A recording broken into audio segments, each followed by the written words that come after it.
Welcome! I'm Barbara Olson from Billings, Montana, and this is Jumpstart Your Creativity. I, like many of you, started quilting in a traditional manner. I took a basic sampler class and was totally hooked the moment I got to look at the patterns and feel the fabrics. And I have never looked back since. I began taking more and more classes, doing more and more projects. And then one day somebody said to me, do you know you can buy fabric without having a particular project in mind? Well, I've never looked back since. I have a wonderful library of fabric for any project I would choose to do. But I could never follow the rules. I always had to do something different, either bring more fabric or change the lines or expand the lines. And so all through my quilting career, every class I took, I did not follow the rules. And so in Jumpstart Your Creativity, I know all the rules, but I don't necessarily follow them. I would like to take you on a little bit of my journey through the world of quilting. As I began to develop my quilting, I started wondering whether I had any talent. And so often, many of us feel we really don't have talent. But I think it is more a matter of trusting yourself, and I've learned that through the years. And Jumpstart Your Creativity is all about playing and trusting yourself. Having made all the decisions about the drawing and the templates, everything is prepared. We are ready to go to the fabric. And I opened the closet doors, and then all of a sudden I had this deer in the headlights. Again, decisions, where to start, what to do, what color do I want this?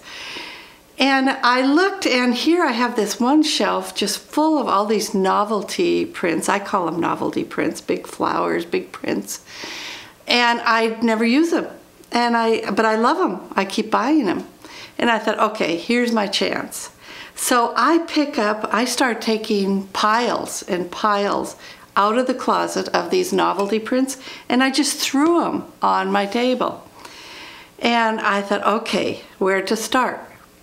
And so I gave myself the task of just choosing one just purely because I loved it. I didn't care what was going to happen after that. I didn't know how the piece was going to evolve.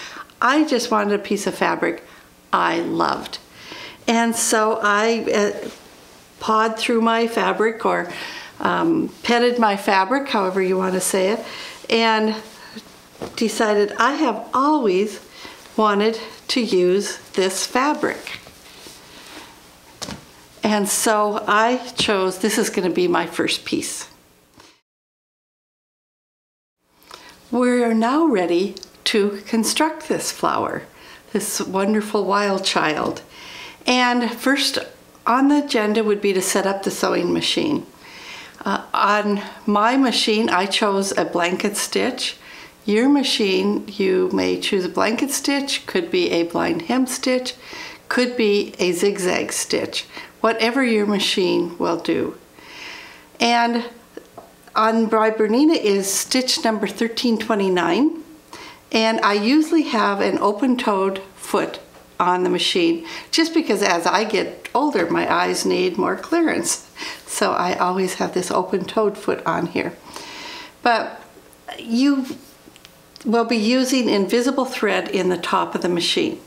And I like particularly Superior's monopoly, but any of the good invisible threads work.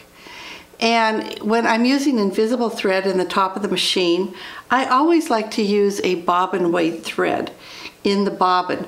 And by that I mean a 60 weight thread in the bobbin.